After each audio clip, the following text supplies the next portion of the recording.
50 years after the events of the final Harry Potter books, and Harry Potter is now headmaster of Hogwarts, ready to usher in a brand new generation of witches and wizards. My name's Radio Mike, and I love Harry Potter. In fact, I love Harry Potter so much that when I was a kid, I wrote an entire series of fan fiction books based on Hogwarts. This is book 1 in that series. Welcome to Harry Potter and the Boys.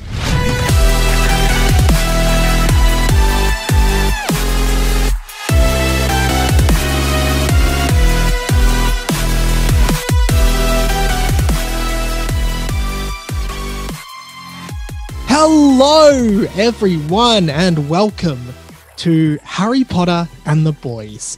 Possibly the first ever Harry Potter fan fiction podcast. I don't know. Now that I think about it, there definitely is probably another one somewhere. My name is Radio Mike, and this is a spin-off podcast of my original podcast, 20th Century Boy. I'll get a little bit more into that later. At first, I want to tell you who I am, what I do, and why this podcast exists. I am Radio Mike. As I said already, I do a podcast called 20th Century Boy, as I said already, and I am a writer, producer, and podcaster from here in Melbourne, Australia. I have been making shows and things for a very long, well, not a very long time, like maybe 5 or 6 years now. And yeah, I'm also a huge pop culture nerd. In fact, just a general huge nerd, like just across the board. I just like all nerdy kind of things. And I guess that's why, I guess that's what brings us here today. That's what brings us and you here to the Harry Potter and the Boys podcast, a fan fiction podcast by Radio Mike. When I was young, I wrote Harry Potter fan fiction, and it all started when I would have been in grade 3 or grade 4 with a few of my friends at school. Every lunchtime, instead of playing down ball or footy or basketball or just playing on the playground, we would sit outside the canteen and handwrite in a book, because that was, computers weren't that big at that time. And we would handwrite in an exercise book, a Harry Potter fan fiction book called Harry Potter and the Boys. And what happened was we ended up writing 2 books over lunchtime, and we would read them to the class every Friday. And as someone who now kind of works in comedy to a degree and has an interest in comedy production, I realize now, when I was reading the book Harry Potter and the Boys, which essentially was a parody of Harry Potter, it was a quirky, funny 8-year-old's version of what Harry Potter could be. While I was reading that to the class and people were laughing and responding to what was happening, that was kind of my first experience of performing something and people finding it funny. And I look back on that and realize that a lot of my job now involves storytelling and writing and comedy, and that's always been kind of a trend in my life, starting with this book. A little bit more on me. I have worked on shows such as Willosophy with Will Anderson. I have worked on the Hamish and Andy podcast, as well as the Luke and Lewis podcast, and many more, including the Chaser Report. And yeah, so what happened after those lunchtime sessions? Okay, so when I was in year 7, I found the exercise book, and this is 2007, so we're going back 13 years from the day I'm recording this.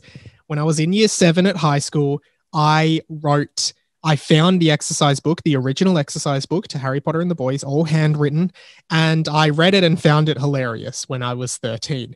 So I decided to convert it and immortalize it on my computer. And on Microsoft Word, I wrote up the entire book and expanded on certain bits and just continued working on it. And over the next few years, wrote a series of 7 Harry Potter fan fiction books, the first of which was Harry Potter and the Boys, which I am going to be reading on this podcast for you. Now, for those of you who have come over from 20th Century Boy, my other podcast, I did read this book, the first 10 to 15 chapters of this book on that podcast last year. And then everyone really, really liked it. It was kind of like My Dad Wrote a Porno, but for Harry Potter. and I decided to make it a spin-off podcast. So I have been promising this podcast for a very long time, and it's finally in the works. I'm finally recording it. About a month ago, I tried to record this exact episode. I sat here for about half an hour and did this exact episode. And then when I finished recording, I realized I didn't have the mic plugged in and nothing recorded, and that put me off it for a while. I've been putting it off for a long time, but I feel like it's finally time for us to revisit Harry Potter and the Boys and read it through from start to finish over the next however many weeks. I believe this first book in my series of Harry Potter fan fiction goes for about 300 pages. There are about 25 chapters, and although it is a parody and, you know, it's quite funny and quirky and there's a lot of Deus Ex Machina and random stuff, you know, resolving itself without, you know, I guess what I'm trying to say is the writing is certainly not up to scratch. There is kind of a good story that formulates amongst all the nonsense, and I really enjoyed getting to know that. So we're going to start back from chapter 1. And just for some context on the book, which you will learn as we read the book, but just for some context, it's set 50 years after the events of Harry Potter and the Deathly Hallows, and Harry Potter is now the headmaster of Hogwarts. So I guess it follows a slightly different canon to the original Harry Potter canon, alongside other teachers, including Hermione, Ron, Neville, and I think Seamus Finnegan pops in at some point as well. So a lot of those legacy Harry Potter characters are now teachers at Hogwarts, and this is set around the boys, a new group of wizards who are starting at Hogwarts in their first year this year. One of them is called Michael. He's the main one, and he is based on me, I assume. And the others are based on various people that I went to primary school with that were around when I was writing the book. So I hope none of them care. I've changed a few of the names, but predominantly, this is how it was written. This is how the book was written when I was in year 7. So it is this is me reading something that I wrote in year 7 that was a rewriting and adaptation of something I wrote with friends when I was about 8 years old in grade 2, 3, and 4 or something like that. It is a bit of a mess, but yeah, that is the premise of this podcast. That's what it's going to be. I'm going to hopefully get some guests on to read chapters with me and read through Harry Potter and the Boys with me and see what they think of this crazy kid's writing. But this first one will be solo. We are about to go into chapter 1 of Harry Potter and the Boys. So I hope you enjoy it. I hope you are ready to have a laugh for various different reasons, including poor writing, but some glimpses of comedic prowess, if I do say so myself. So without further ado, let's get the book open. It's saved as a PDF file on my MacBook Pro here. I'm going to open it up and I'm going to read it. And yeah. Okay, so I certainly put a lot of effort into this when I was young, because the Harry Potter font is used as the front cover of the book, and it says Harry Potter and the Boys by Michael Liberali. That's me, now known as Radio Mike. The second page of this book has a Gryffindor logo and a Hogwarts logo. And this is like the preface to the book. You know how some books are like, oh, dedicated to my beautiful wife, who I love more every day, stuff like that. This one says this, Harry Potter and the Boys, dedicated to no one. This book was begun on the 15th of April, 2007. And this book was completed on the 19th of May, 2007. So we've got pretty much a month turnaround to type this book up and make it a full thing. So a month of work went into this 13 years ago. And then it says, Harry Potter names, characters, and related indicia are copyright and trademarked by Warner Brothers. I assume I felt like I had to do that because I was scared I'd get into some kind of copyright issues, which was frankly never going to happen because some 13-year-old kid from Melbourne wrote a Harry Potter parody and was reading it out to kids in his class. And finally, on this front page, it says, funnily, you know how, yeah, I'll just read it. It says, this book is entirely non-fictional. Any similarities to you is completely intentional.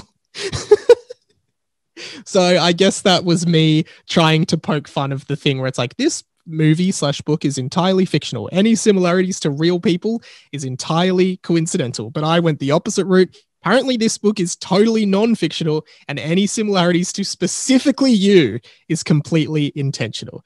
So I don't know. That maybe gives you a vibe for what this book is going to be. But let's start with chapter 1, The Letters from Someone. And right off the bat, this, I believe, is a parody of the first, or no, it must be the second chapter of the first Harry Potter film, which is called The Letters from No One. Obviously about Harry receiving all the letters from Hogwarts at the Dursleys' house. So The Letters from Someone is our first chapter, and it starts like this. As you all know, Lord Voldemort is an evil, dark sorcerer.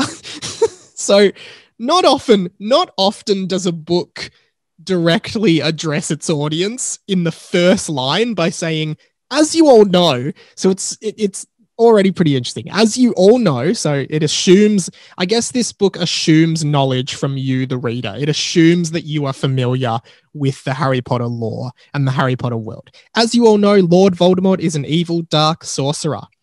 And then it says, he was killed in the 7th book.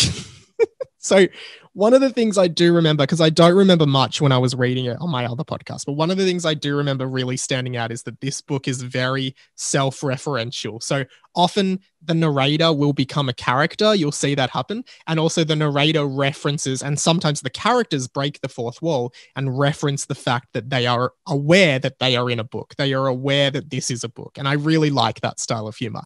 And I think young Mike was really channeling into that at the time. So he was killed in the 7th book. But in this book, 55 years have passed since that faithful day, faithful, and I believe that should say fateful, not faithful, but that's just me in year 7 not knowing the difference between faithful and fateful, but it would be the fateful day where Harry Potter defeated Lord Voldemort.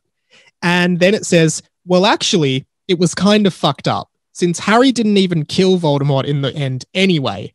No, it was kind of fucked up since Harry didn't even kill Voldemort in the end. But anyway, Harry is now headmaster of his school, Hogwarts.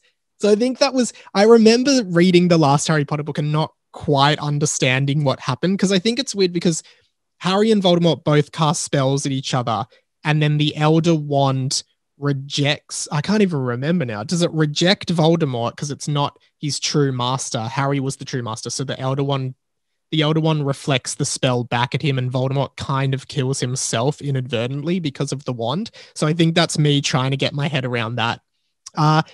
And then it says, there are now 6 boys named Michael, Rob, Lockie, Luke, Sam, and Tom.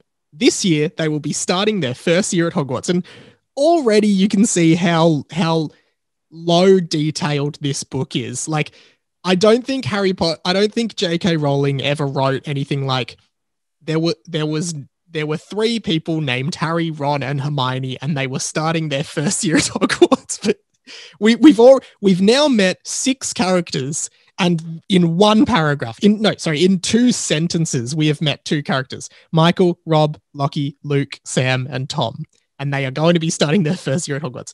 Noticeably, no female representation in the book so far. It's early days, but considering I went to an all-boys school, for whatever reason, I think that the female representation in this book is unfortunately going to be not too strong. And then it goes on. Of course, every story needs a stupid, strange, idiotic loser character. That seems horribly abusive from the narrator. Then it goes, some examples of these would be Neville Longbottom, and Ralph Wiggum. And in this story, that person's name is Derek. And unfortunately, he will also be starting his first year at Hogwarts. Little did he know that it would be a very eventful year. So we're now introduced to our 7th character in 4 sentences. His name is Derek, and he's an idiot, loser, strange, stupid character that is akin to Ralph Wiggum. I had some artwork made up of Harry Potter and the Boys. Derek is on the artwork. He has his wand up his nose, so go and have a look at that to get a picture of how he looks. Michael Carmichael was the 5th of 12 children. So this is Michael Carmichael, who is based on me, I believe. Michael Carmichael was the fifth of 12 children. So he clearly comes from a very, very big family. He got his letter to Hogwarts one day at about 1:33 p.m. and 59 seconds. Oddly specific that the narrator knows the exact time, exact to the second when he received his Hogwarts letter.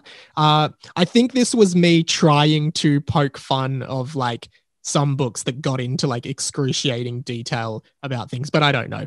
He read it as soon as it arrived in his mail. I got it, he yelled. I got it. He had been checking the mail over and over for the past 6 months, and it was really starting to piss off the family. I like you really don't expect to have much cursing in a Harry Potter book, but I feel like this book is rife with F-bombs, possibly a C-bomb, and lower level swears as well. So he's been checking the mail over and over, and it's really starting to piss off his family.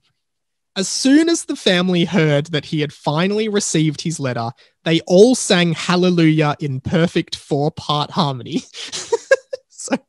So the 12 siblings sung Hallelujah in a perfect 4-part harmony. I don't believe this is not the Jeff Buckley Hallelujah. This is the Catholic Hallelujah. They're like, Hallelujah. So the family hears that he gets his letter. They all start singing in a 4-part harmony, Hallelujah. And then we continue. Unfortunately, Michael's parents died when he was very young, just like Harry Potter's. But he had 11 siblings, and they all lived in a large house in the middle of nowhere. That sounds extremely strange and ambiguous as to how they finance all these children in the large house in the middle of nowhere. But anyway, Michael and his 11 siblings all crowded around the letter. All right. And then this is now the letter that they are reading. Hogwarts. It just says the letter starts with Hogwarts. And then it says Headmaster, Harry Potter. And it goes on. Also, Head of Stupidity and Head of Giving Head. That's something that every year 7 would find funny, but I still find that funny. So at some point, Harry Potter, who is now the headmaster of Hogwarts, is also the head of stupidity of Hogwarts. And to top it off, in a mad trilogy, he is the head of Giving Head. Harry Potter is now the head of Sucking Dick at Hogwarts School of Witchcraft and Wizardry. Don't ask how he got there, but apparently he is. In this book, in this timeline of the Harry Potter franchise, Harry Potter, the namesake of the entire series, is now the head of Giving Head. He is the head of blowjobs. That's great for Harry. Well done, Harry. And then it says defeater/defeatee of Voldemort. Okay. Dear Mr. Carmichael, we are proud to inform you that you have a place at Hogwarts School of Witchcraft and Wizardry. Please find enclosed a list of all necessary books and equipment. Term begins on 1st of September. We await your owl by no later than the 31st of July. Yours sincerely, Hermione Granger, Deputy Headmistress. So Hermione is now the Deputy Headmistress / Headmaster. Deputy Headmistress sounds kind of weird, but I think that is a proper term. Hermione, and I believe from memory of this, and I just to reiterate, I don't really remember what happens towards the second half. I kind of remember the first half because I reread it on my other podcast, but I don't really remember where this ends up going, but I recall that Hermione is sort of the intelligent voice of reason, whereas Harry has become a total crackpot. Continuing on. Rob Robson also received his letter on the same day. He lived next door to Michael, which is interesting. This is now not part of the book. That's interesting because it did say that Michael and his 11 siblings live in a big house in the middle of nowhere, but I guess it's not the middle of nowhere if Rob Robson lives there as well. They both ran outside to show each other. Like Michael, Rob also had a large family, but his parents had also passed away. This is quite foreboding, and it's also a nice, very similar backstory. The two main characters have a very similar backstory to Harry Potter. Neither of the boys knew how they died. And then it says, Rob was the 643rd of 844 brothers and sisters. So Rob really comes from a big family. He's got 844 brothers and sisters, and he's 643rd. So he's towards the end of the cohort of the Robson family, which is very, very big. And who knows, like the parent. So that's pretty crazy, actually, because if you think about it, Rob's starting Hogwarts, so he'd be 11 years old. Both of his parents are dead, which means that he's the 643rd. There's 844, which means that there's 201 siblings under the age of 11, which I guess any parents listening would know would be bloody crazy, wouldn't it? Some of his brothers and sisters had graduated from Hogwarts. You'd bloody well hope so. He's got 600 siblings. Luke Lucas and Lockie Lockhart, in brackets, it says, who was adopted. Very, very in your face exposition by Year 7 Mike. Lockie Lockhart, who was adopted. Like, you talk about Chekhov's gun in fiction about how anything that appears in a book has to be relevant later in the book, or anything that appears in fiction should be relevant later. Like, if there's a gun in the background of a scene, that gun should be used in the movie. Well, this is just planting seeds. Lockie Lockhart, who was adopted. Like, why do we specifically need to know that information now? There are so many other ways you could exposit that, but we've just decided to dump it straight on you. Lockie Lockhart is adopted. Keep that in mind. He also received his letter that day, and Sam Thompson also received their letters that same day. Luke Lucas and Lockie Lockhart, who was adopted, also received his letter that day. And Sam Thompson also received their letters that same day. Terrible sentence in so many different ways that I won't begin to unpack, but I'm sure you know. Loving our characters. Michael Carmichael, Rob Robson, Luke Lucas, Lockie Lockhart, Sam Thompson. Really, really great character naming there. Easy to remember all their names as well, which is great. They were all proud of each other and gave each other a clap. So they're all just standing there, giving each other a clap. Well done, guys. We got into Hogwarts, guys. Great job. And when they had finished clapping, when they had finished clapping, this happened. And then the next page says in italic font, meanwhile, in the next street down. So already I have several problems. Again, we did say that Michael Carmichael lives in a big house in the middle of nowhere, yet all of these boys seem to live within walking distance of each other because they're all standing outside giving each other a clap. And then in the next street down, someone else lives. So meanwhile, in the next street down, a boy named Derek had also received his letter today. He was an intelligent boy, in brackets, at the moment. So that's a bit foreboding as well. We're really planting lots of little seeds here, just trying to figure out what's going to happen, because Derek is an intelligent boy at the moment. Makes me think something is going to happen to throw off that intelligence, possibly. He was an intelligent boy and he was a single child. His parents were wizards as well, so he wasn't a mudblood. Wow. That is chapter 1 of Harry Potter and the Boys. All wrapped up for you there, and so many questions. Obviously a very formative chapter, like trying to set up, I think I did a good job with this. Like, I tried to set up where we are in the Harry Potter timeline. We're 55 years. I think I said 50 at the start. We're 55 years past the fateful day.